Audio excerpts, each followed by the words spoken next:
Welcome to the daily update, where I'll go over the action in the market for Wednesday, May 21st, and we'll see how things look for Thursday, May 22nd. Okay, yeah. Now I can at least illustrate to you a little bit why I'm not a big fan of buy the dip. We had the downgrade from Moody's last Friday, and that hit the futures Sunday evening, took us down about 1% at the open on Monday, and we saw this massive wave of individual investors, which they're not considered to be the smart money, but that includes us as well. Anybody listening to this video, you fall into the category as well. They're considered to be the dumb money. They came in and they bought a record amount in Monday's session that pushed us up right after the open. Well, now we can kind of see the shift turning back over and looking a little bit more negative now. Now, up until a few days ago, any news was treated as good news.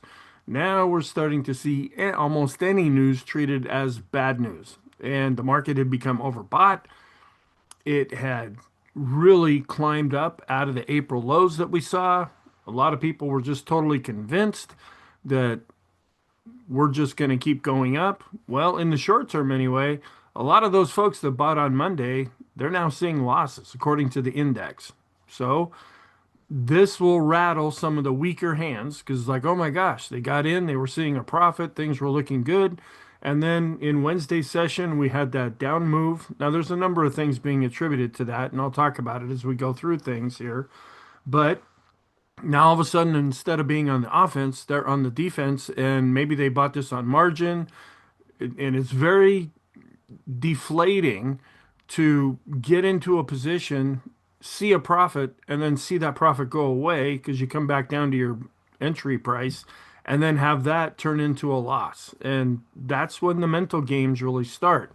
And we're also seeing kind of a wave coming through where, again, we're turning more negative with things. All right, let's go back and talk about what happened. We had a lower open, and it looked like, okay, just another day. We'll open a little bit lower. There'll be the buy the dippers will come in, and then we'll be able to push prices higher. And it looked like that for a while. We ended up opening below S1 at 59.15, so we were still above 5,900. And then we right at the open, we came down to that 5,900 level. It becomes more of a technical level, but really it's a psychological level. And the market is built around psychology. That's why I spend a lot of time looking at sentiment and looking at a number of different things, not just what are the price charts saying, but how is the market feeling about things. And we were getting a little too overconfident that the market was just going to continue to go up because it had been overbought and kept going up anyway. But we did find support right at that 5,900 level before climbing, and we hit resistance at the daily pivot. There was an attempt to break through the daily pivot, but it ended up failing. And then right after that is when we saw things really begin to go down. The daily pivot was at 59.34. Then we went down. We went down back below S1, which is where we started. We broke below 5,900. We got down below S2 at 58.90. We even hit S3 at 58.47. We were able to find support at around the 58.30 level, but we closed slightly above the low, so just a little bit higher. We were down 1.61%, a bigger decline than what we've seen over the last few trading sessions, last few weeks anyway. This is small compared to what we were seeing back in April, but for right now, as we get into the latter part of May, that's a pretty big move. And volume is still below average though, and believe it or not, we're still positive in the short, intermediate, and long term, but we're seeing some real weakness starting to come in. If you watch these videos before, over the last number of days, and in some cases, even going into last week, we started to see these negative divergences in some of our charts. And doesn't always play out the way it's played out, at least to this point, but a lot of times it does. And I'll point those out as I go through the charts. And it's about interest rates right now. We got above the 4.5% level with the 10-year yield, and we're going up with that. And when we get above that 4.5 level, that's when the stock market starts to really get nervous. There was also an auction. They put new bonds out there periodically to subsidize or to help cover the debt in the US. And then people give money and then they're promised an interest rate in return. And it usually kind of goes off. Sometimes it's good, sometimes not so good.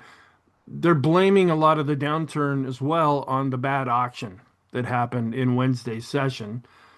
So that kind of just fed into an already building negative backdrop that we've been seeing. Now, is it only going to last in Wednesday's session? Because we can see this flip-flop from day to day. I mean, go back to the beginning of April.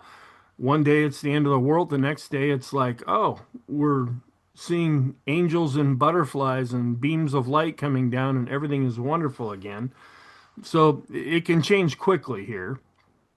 And it's not so much to do with the tariffs. That's what helped come break us up out of the lows was things were less bad than what was thought. Now it's like, oh my gosh, look at all this debt that the US government has. Well, it's been around a while and it's going to keep growing. And all of a sudden, people get to the point where I need to be concerned about that. But then we'll go a few days and it'll probably be replaced by some other pop news that comes out. And this will kind of go in the background, just like Doge has kind of gone in the background. The tariff news, a degree, has kind of gone in the background. And we work in these 1, 2, 3 day news cycles where it's things that don't matter. That's people are freaking out about things and because they can understand it. It's the more complicated things that are really driving things either up or down. But it comes and it goes, and then the next thing happens, and we move from there. So, okay. So the 10-year yield broke above 4.5%. I'd been talking about that for the last number of days, even going back to late last week. We were watching this, and we got above the 4.5% level. And that's when stocks started to slow down and take a little bit of notice. Well, we were able to stay below it. Unfortunately, on Wednesday, we got above it and stayed above it. And then we also had the 30-year yield going above 5%. Now, I focus mainly on the 10%. That's considered to be the benchmark. But the 30-year also, that's going up, and people are probably freaking out in the financial media about that. I don't watch the financial media myself. I get what I need from the charts that I look at and then a few little sources that I use for information. But a lot of people do, and they were probably freaking out over that one there. And then in the UK, they had a CPI. The Consumer Price Index came in hotter than expected. That just kind of added to the negative backdrop. And then now, instead of Build Back Better, it's Big Beautiful Bill. There's these things going on. There's the negotiating going back and forth, and there's concerns about the U.S. debt, that this is going to add more debt to what's happening. And so there's the debating that happens before they actually try to either pass or not pass the big, beautiful bill here. And the bond auction that I mentioned earlier, I think this is a 20-year bond auction. I think I got that incorrect. I think it was a little further out bond. It did not go well. And that, again, this usually, it can have some kind of an impact on the market, but usually it's not the main thing. It just kind of feeds into other news and you take it all together and the market starts going down. Excuse me. Now, the VIX is back above 20 again. Now, we never did get to a really, really low reading. We got below 20, and that's when we start to look positive on an annual basis. But we didn't get down to really low levels that were what we were seeing back in 2023, 2024. We were still a little bit more elevated than usual with the VIX, but it was coming down. Well, now that it's back above 20, that's more negative, coming in at 20.87. And one of our primary indicators, the parabolic SAR, has now turned negative. Coming up out of this, we saw the dots underneath. After Wednesday's move, we see the dot on top. So that's actually flip-flopped over to negative. And a lot shorter list. We were overbought, but a lot of these indicators are now off of here, especially our short-term usual charts that show momentum. Those are not on here right now. But the stochastics, they're a little bit slower, and there are 3 charts on that one sheet that I show. And takes them a little longer to roll over. We're still looking extreme at the rate of change going back 20 periods, but the other ones have now fallen off. And the slope oscillator is still extreme positive where it's placed on the chart, but now it's negative because it's dropped below its moving average. Intermediate term, also a lot of the list has been taken away now. The PMO is still looking extreme, but again, it's a momentum oscillator, so it moves slower. We're coming down with some of the PMO studies, but there's still one in particular that is extreme positive. Our momentum oscillators, again, these are slower, so they have to roll over a little bit. The TTM squeeze is still extreme positive, but it's been coming down and it's changed color, so it's actually negative. Now the S&P bullish percent index, that's off the list now, but the Nasdaq 100 bullish percent index, it's still holding up. It's still extreme positive for right now. No change to the overall Fed scenario. They were the latest is that they're concerned about inflation going up and economic growth going down, and that's kind of where we're at with them. And the dollar is just getting hit right now. It's declining. Apparently, Bitcoin set another new all-time high, so there's a lot of buzz around that. Interest rates are up. We're at 4.6% now. We're above that 4.5% level, where after Tuesday we were at 4.48%. Sentiment hasn't really dove all that much. We were getting close to that 75 level, not quite there. I think we got up to 71, at least at this point. And now we've started to tick back down. It's had been at 69, now it's coming in at 66. And then we are still in a confirmed trend. We haven't rolled over yet with the ADX. It's a little bit slower as well. We're still positive with the green line above the red line, but it's coming down. And we're still barely above the moving average.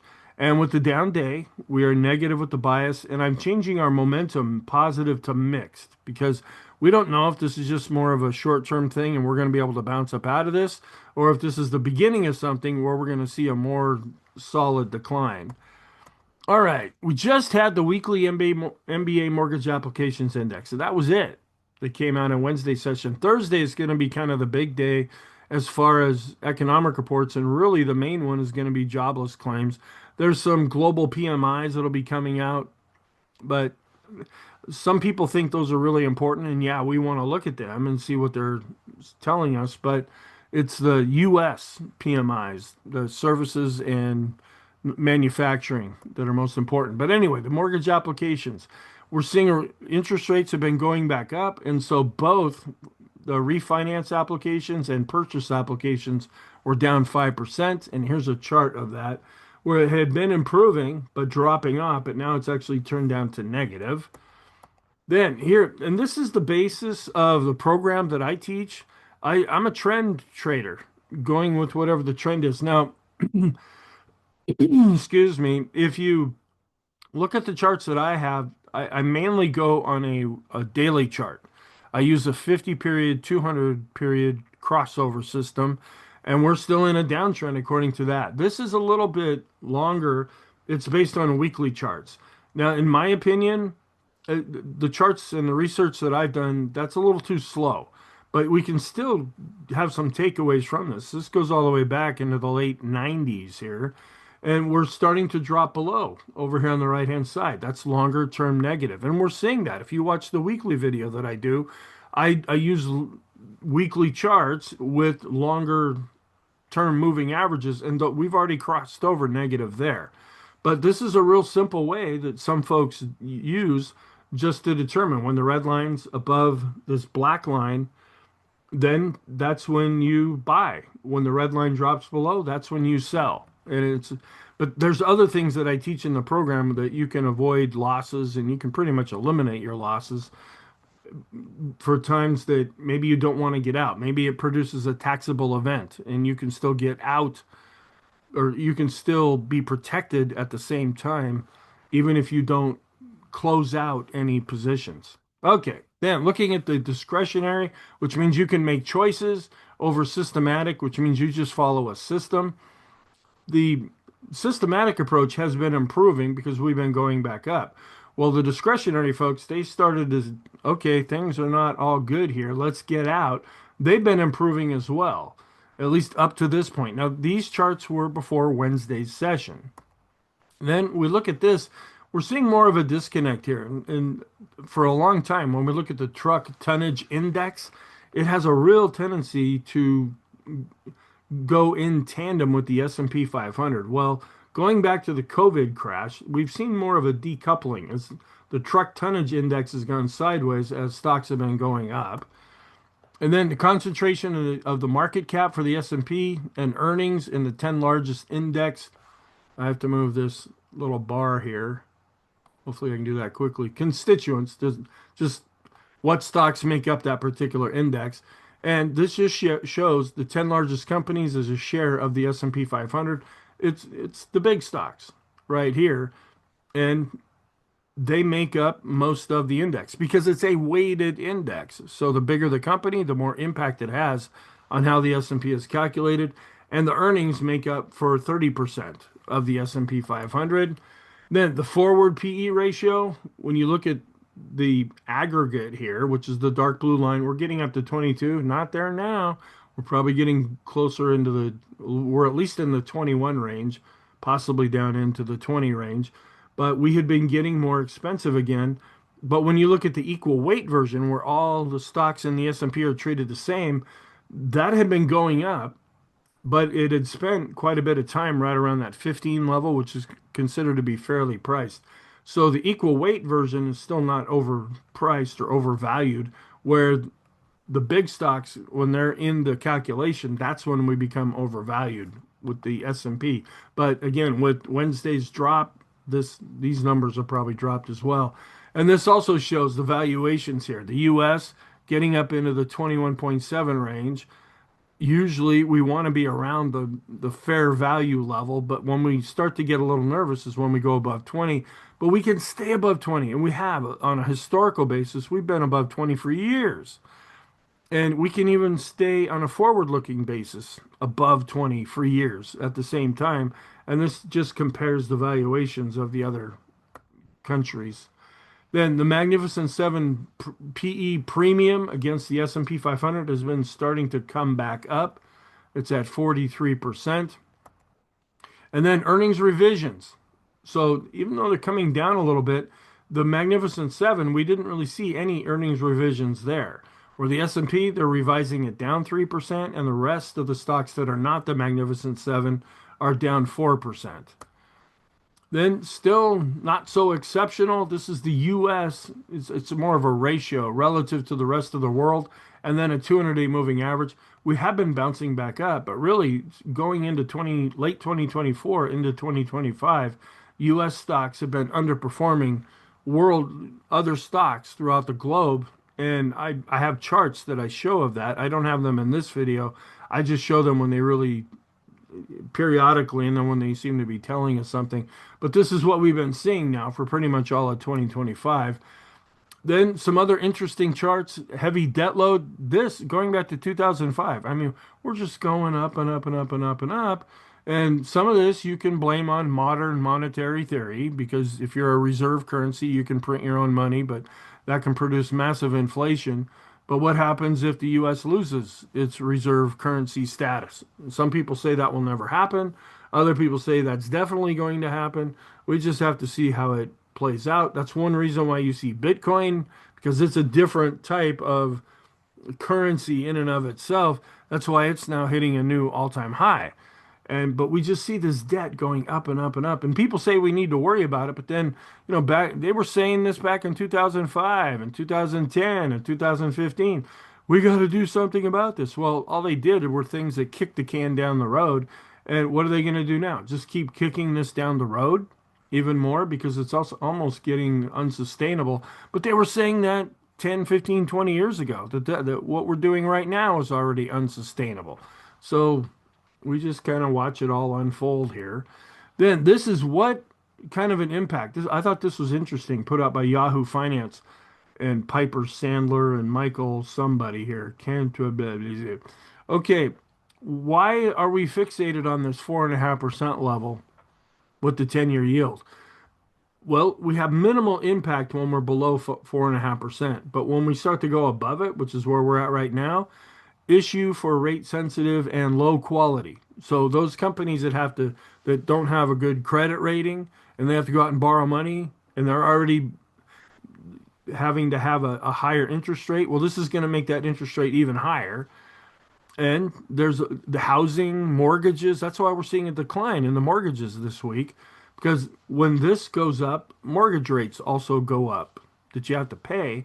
And then if we keep going up here, this is when everybody starts to get hurt by higher interest rates. And what's this going to do to the government debt? Because they have to keep refinancing it at all times, and they have short, long, and very long maturities. Well, if interest rates are going up, that means that the amount of interest that is paid on the government debt just keeps going up and up and up. And I saw a chart recently that said that we now spend more on interest than we do on our own national defense. And how sustainable is that? I mean, if you look down through history, especially like Rome, a little bit with Greece, even Britain to a degree, and other empires throughout history, Rome was kind of the big one. They went into similar situations like this. And okay, where's the Roman Empire today? Some people say it's just the EU on, just painted a little bit different way because it's a lot of the same geographical area. But anyway, this just shows how, when this is why we're watching that 4.5% level, because we're now above it. This is when it has more of an impact. And then you look at the S&P itself, and these are the number of companies that are unprofitable, stocks inside. Now, the one thing I like about the S&P 500 is it has criteria in there that if a company isn't profitable, they get kicked out of the S&P. And so there are companies that are taken out and other companies that come in as they meet all the criteria for the S&P. So that's why you see this percentage very low. And then you have the mid caps here. A little bit, again, there's an S&P. They do have some criteria there, but the Russell 2000, these are all the small caps. And there's what, 35% or so of small cap companies that are unprofitable. That's why we continue to see a low PE ratio, even looking forward for small caps, but nobody wants to own them right now because they're not making any profits. Then you might think that they're a good buy and they might be looking good from a valuation standpoint, but if you look at their earnings, a lot of these companies, over 35%, they don't have any earnings. They're actually having losses, and so they're not an attractive investment because it's earnings that drive stock prices. We have the day-to-day fluctuations and everything, but it's ultimately earnings that allow for a stock to either go up or down. Okay, here's the chart. Looking like just a normal day. We gapped lower, kind of chopped sideways. Didn't see a lot of gyration. That's what we haven't been seeing all that much. This was Monday. This is when we gapped down after the Moody's downgrade. And this was all the buy the dip folks. And they just really drove things up from there, thinking, oh, aren't we great? Aren't we profitable?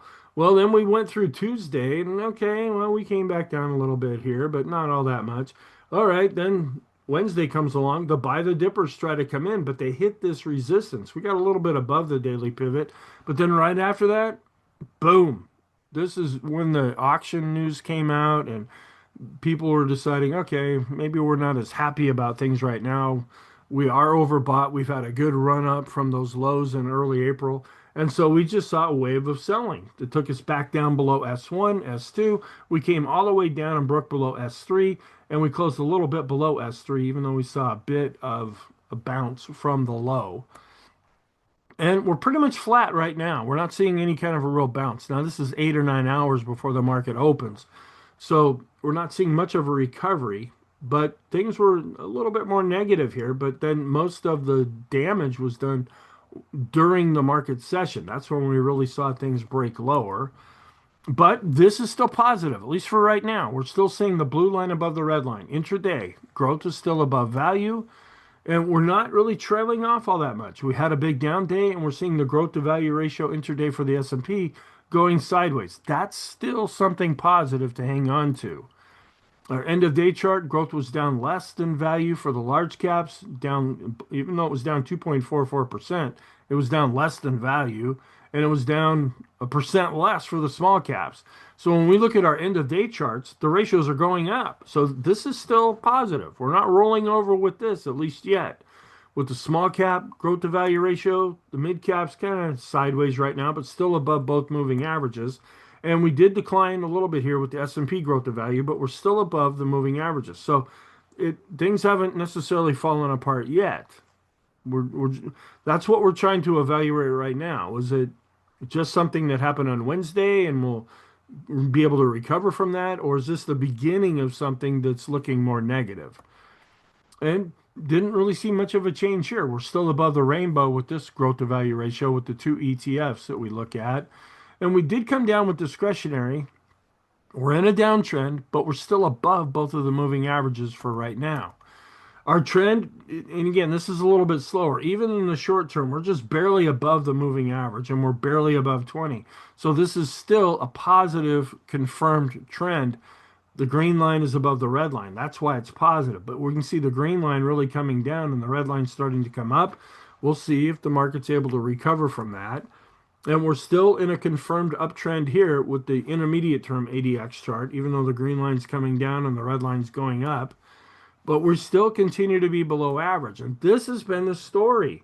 We were way above average as we were coming down, but as we've been coming up out of this, you can see day after day after day, a few little days along the way. One of these was GDP when it came out. Just anyway, very few above average days when we look at volume. A lot of red bars here on the histogram. And a lot of this has been to buy the dip, folks. Now, you can make a solid case that once we hit this low back about April 7th, that the low is probably in because we've seen a real big thrust up out of that. Yeah, and that's kind of what we're going with for right now. We're just going to wait to see how are things going to unfold because this is a pretty big down move. Are we going to go back and fill this gap around 57.50? This is when we gapped up after the China US trade deal was announced. We were up like 3% from Friday's close right at the open. Are we going to come back, try to fill this, and then turn and go back up? Or are we going to see more of a decline from here? That's what we evaluate day by day. So we're back above 20 with the VIX. That's more negative. And the VIX of the VIX is also picking back up. It's still below the moving averages. We're turning back up with the MACD. Now, the momentum has been that the VIX have been going down, which you can clearly see from the chart. But we're starting to roll back up a little bit here with the MACD. We really increased here with this one fear gauge. We also went up with this other fear gauge. So we're seeing pretty much confirmed fear coming back in the market and a big move up here with the daily chart of the equity put call ratio. We're going back up after being extreme with the 5-day chart. And a lot of times this is marks some kind of a top. And you can see other times when we had extreme readings, sometimes we went sideways and then declined. Other times this marked when we were near a top. We just want to keep an eye on this one here. And we're still, well, we're ticking up, but it's really hard to see here. We were up 0.2% with the 10-day equity put call ratio chart. Coming back up, it's still below the band here with the volatility risk premium. And after setting all-time highs with the advanced decline line based on price and volume, we are seeing this coming down, but we're still positive since we're above advancing moving averages. Coming down with the short-term advanced decline ratio, that had become extreme. We got above this green line. It's now pulling back, but both the short and intermediate term advanced decline ratio are still above zero. And this is where we were seeing another negative divergence. We were going up with the S&P. We were seeing lower highs here with our advancers, decliners over a 10-day period. Well, that is now starting to come down. It's still positive since we're above zero, but clearly the context right now is that we're going down. And we still saw more new highs than new lows. So internally, we haven't really seen a lot of weakness there. We're going up with the 5-day chart and the 10-day moving average chart down here. This is where we're seeing some weakness, and we're getting a mixed picture here. Now, when you look at accumulation distribution, which is a smart money indicator, how you determine positive from negative is if we're above or below the red line, okay? And is the red line going up or going down? The red line's going up, okay? Well, we got kind of far away from that red line, and now we're starting to come back. And this is called a boom indicator, and this has been showing some weakness. It actually turned negative after Tuesday, and it's starting to show that we're coming back more to this line. Now, you can use a more conservative approach, whether we're above or below the red line, that's positive or negative, Or you can modify that a little more aggressively by saying, okay, we're dropping down with the boom indicator. We're below the moving average. So now I'm treating this more as negative. And that comes down to personal preference. All right, then smart. Now this one's still looking good. Chaikin money flow going up with the histogram, going up the red line here. So smart money indicator number two is positive, but now we're rolling over and we're just barely below the moving average with the Chaikin oscillator. We had gone above this green line. That's a warning sign. Now it's rolling over. So we have the first smart money indicator, you choose whether it's positive or negative, depending on what, if you're more aggressive or if you're more conservative. Smart money indicator number two is positive. Smart money indicator number three has now turned negative because we have dropped below the moving average. So we're getting a mixed picture there. We're positive with the vortex, but the green line's coming down as the red line's going up. And even though we're declining here with all the advanced decline lines across the different indexes, we're still above the moving averages. Now, if we start to drop below the moving averages, that's going to be naturally more negative. And we were extreme here with those stocks in the S&P above their 20-period moving averages. This was starting to get extreme again. We got up to like 88%, almost 89%. Now we've dropped off and we're no longer extreme here. We're declining, but still above 50 with the 50-period moving average study, declining with the 100-period moving average study, and we're right back down to 50 with the 200-period moving average study. We had turned positive. It's positive when we go above 50. If we drop below 50, that will turn the longer-term study negative. So here's the daily chart where we just saw an awful lot of green, a gap, getting above all the moving averages, and then boom, we just really came down here. But you can see volume is still below average, and that's okay. Then when you look at the advanced decline line percent, we probably overdid it on a one-day basis. We're getting an extreme negative reading there. Also, the advanced decline ratio, also giving us an extreme reading. Doesn't mean we'll stop. It just means we probably overdid it for that particular day. It just means that decliners were really outnumbering advancers as far as price and even volume. And we're no longer extreme with the 20-period moving average study. We were close, but now we're coming back down with the 50-period moving average study. We declined, but we're still above 50 with the 200-period moving average study. And our short-term indicators, which usually go extreme when we're going up, or they go extreme negative when we're going down, that's been worn off. We saw a real drop here with the Stochk RSI. The Williams percent R has dropped. The CCI 14 has now dropped, and the CCI 20 has also dropped. Now, the short-term stochastic, it's no longer extreme, but it's now negative. We're still extreme, but below the moving average in the intermediate term, and we're rolling over and still extreme positive with the long term. So if these continue to roll over, that will turn the short term more negative. We're still positive with the force index. We did decline, but we're right around the midpoint now. And the condition of the short-term trend for right now is still holding up based on 20 periods. We're rolling over a little bit with the green line, just slowing down with the blue line. But if we drop below these lines will roll over and start to go down, and that means that the short-term trend is now weakening. We're still extreme, even though we're coming down with the rate of change going back 20 periods.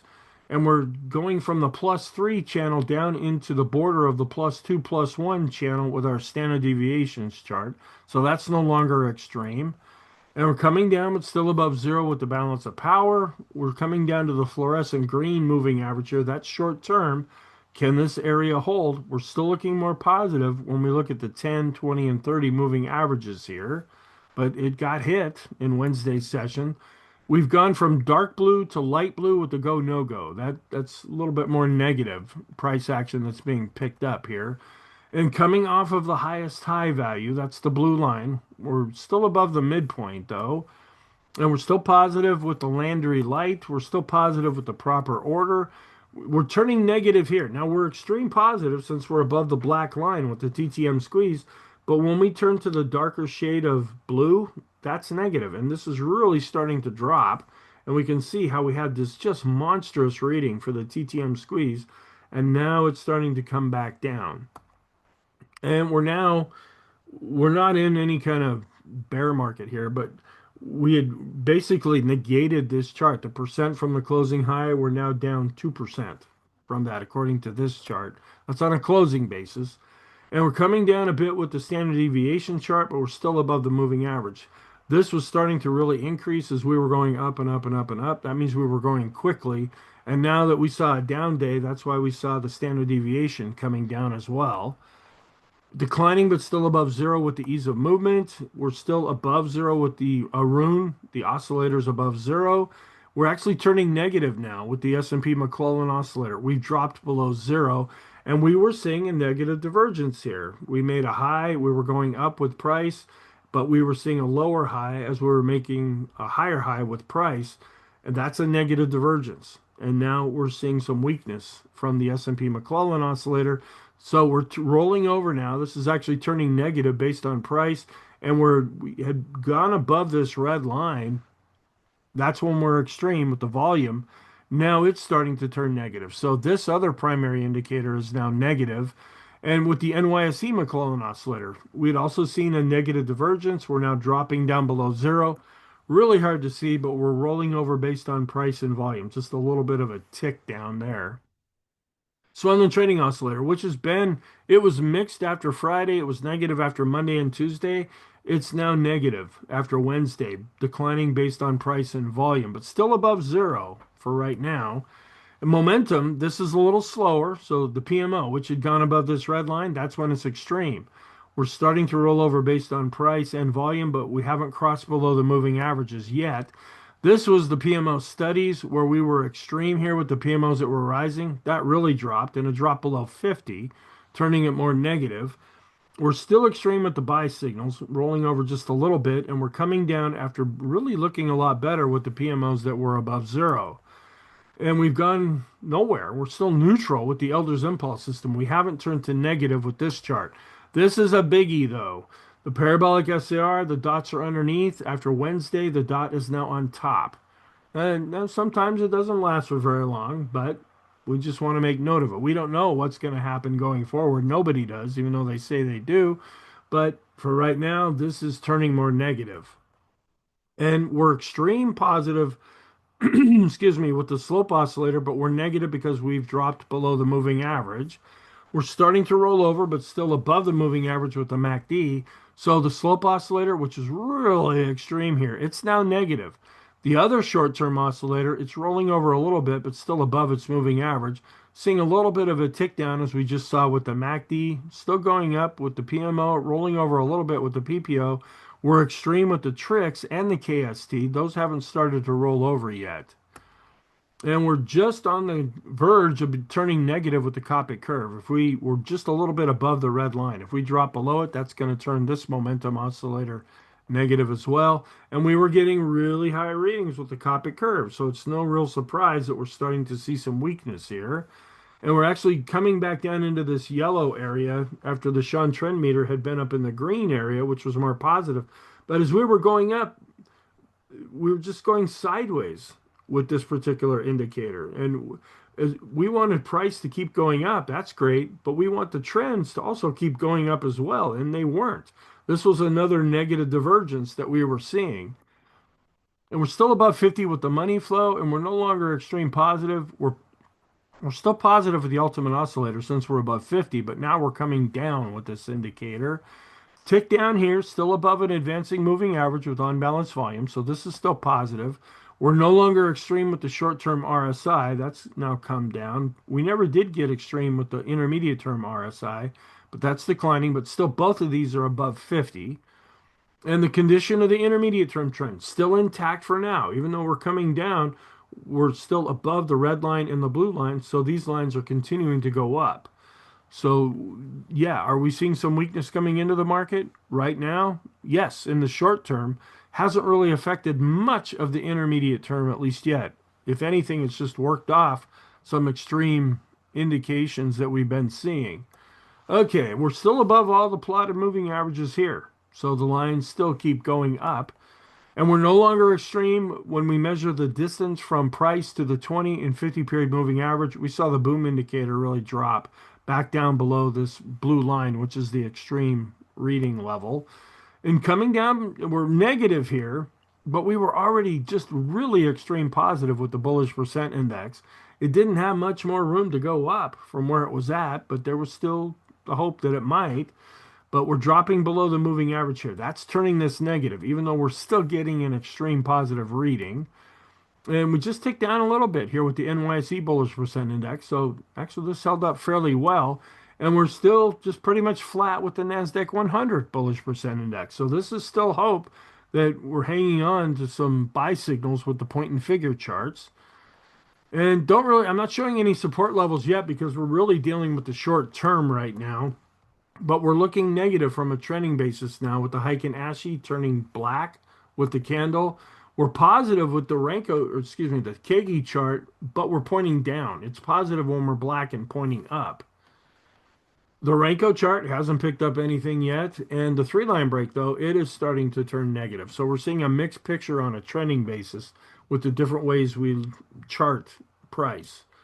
Long term, coming back down, falling below the blue line with the 150 moving average study, and we're right at 250 here with the, just we're a little bit above it still with the 200 period moving average study. This had come up over the weekend, and I was trying to point it out. This is a long-term buy or sell chart. This is a Horchak method, where for 2023 and 2024, we were pretty much always at 10. Well, when we started coming up from April, this started dropping. First, it came down to 8. Now it's dropped all the way down to 4. It hasn't dropped any more since the last time I showed this chart, but if it continues to come down, it'll still be positive until we drop below 0. That's when it would actually start to generate sell signals. And we're still positive in the short term with all the stock indexes. We're negative with the small caps in the intermediate and long term. And we're also negative in the long term with the mid caps because we're back below the 200-day moving average.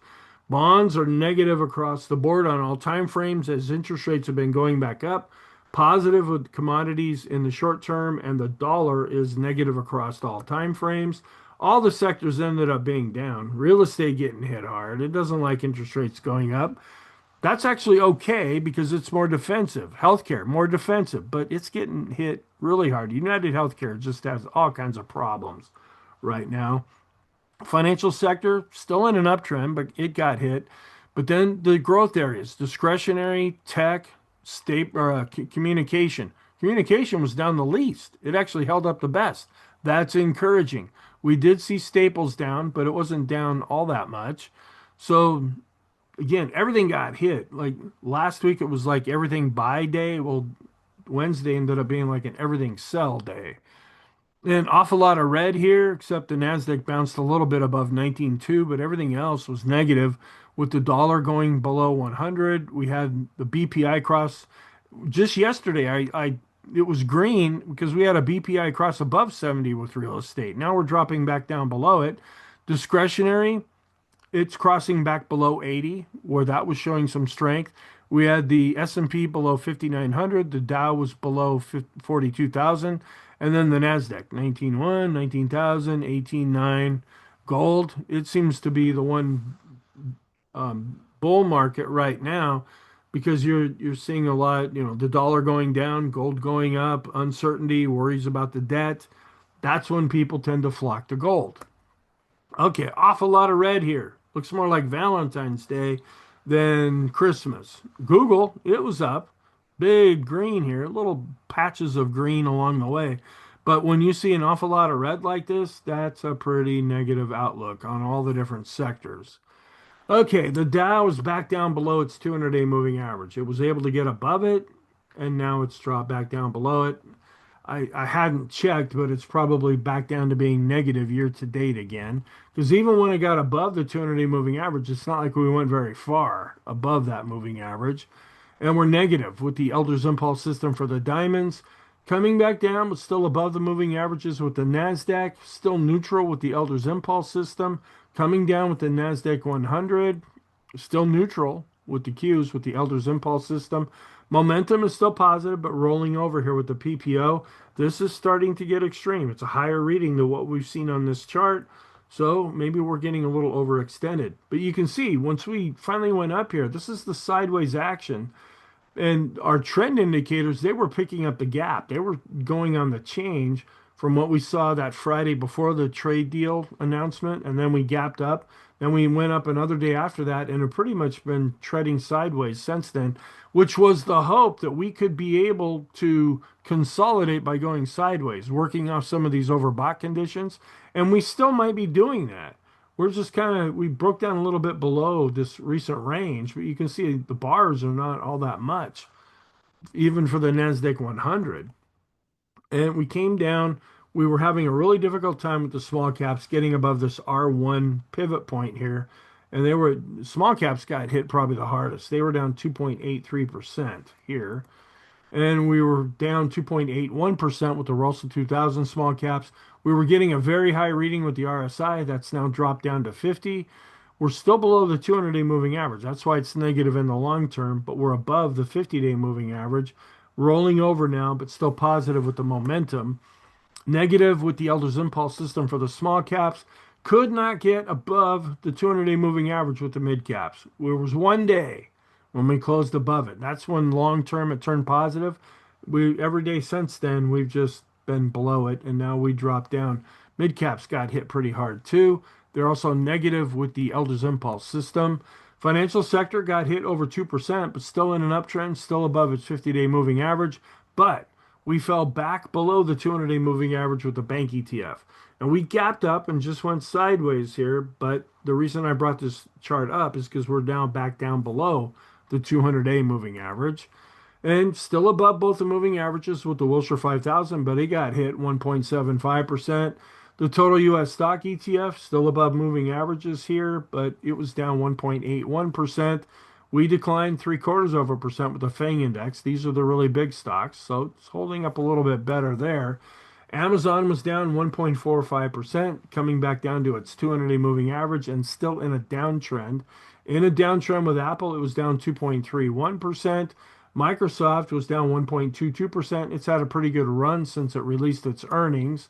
Google in a downtrend, cannot seem to get back above its 200-day moving average. Meta in a downtrend here, it was only down 0.25%. It was held up a little bit better. Nvidia above both moving averages here, but down 1.92%. Tesla was down 2.68%, but still above both moving averages. And just up here, Netflix, probably a new all-time high. So, yeah, go Netflix. Still seeing a fairly strong correlation in the short term between U.S. and world stocks. Still it's starting to increase here with the longer term correlation. But you can see here, now there's a lag with this chart where we're going up with the S&P, and then we saw the red line, which are the international stocks. It really declined here. We're probably just going to see a flip-flop of that when this chart gets updated. Oil is still down in the low 60s. That's not necessarily inflationary. There are rumors out there that maybe Israel might attack Iran and try to get their nuclear facilities. That we'll have to see. That could just throw the world into a crazy spin if something like that happens, because things could really escalate from that. But so far, oil has not really been going all that crazy. The dollar is back under 100. We're in a downtrend with the dollar. Here's bonds. We're actually coming down a little bit with Trueflation. We got close to that 2% level and actually dropped down after Wednesday. This is where we're above the red line with the 4.5% level with the 10-year yield. We're at 4.6% now. And as long as we stay up here, and if we keep going up, that's going to cause more problems. And we're dropping underneath the 200-day moving average with bonds based on price. Still positive here, though. We're still above these advancing moving averages with our growth to value ratios, but discretionary took a bit of a hit there. And we're still above the moving averages with the large caps, mid caps, and small caps. So that's holding up for now. So what's our outlook for Thursday? We're still positive in the short, intermediate, and long term. We're going to get jobless claims. That's probably the biggest report right now of the week. And we'll get existing home sales, which can also have an impact. And then the global manufacturing and service PMIs. Again, the ones that I focus on more are the U.S. versions of these reports. And then the geopolitical things, if something escalates, you got Russia and Ukraine trying to talk.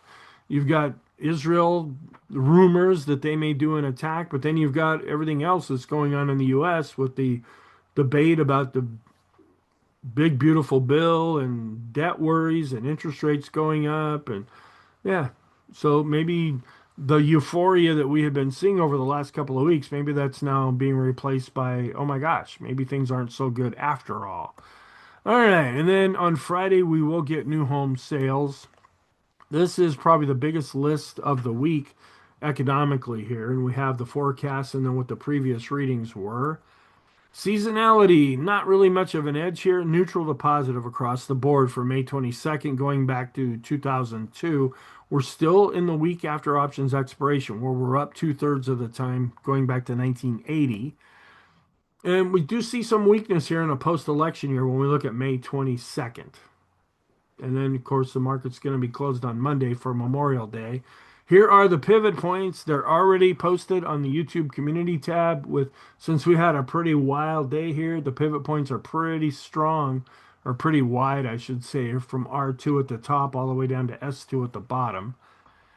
So the warning signs, we're still negative with our long-term growth to value and discretionary to staples ratios, but they are improving since we're above the moving averages, even though they got hit. We are turning negative with the S&P and NYSE McClellan oscillators. When they drop below zero, the summation indexes start to fall as well.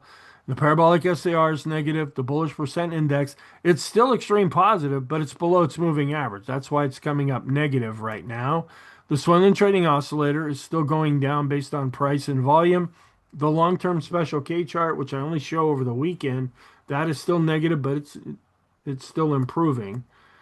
Then on the positive side, now again, it comes down to, are you more aggressive? Are you more conservative? If you're more conservative, you still think accumulation distribution is positive. If you're more aggressive, you think it's negative.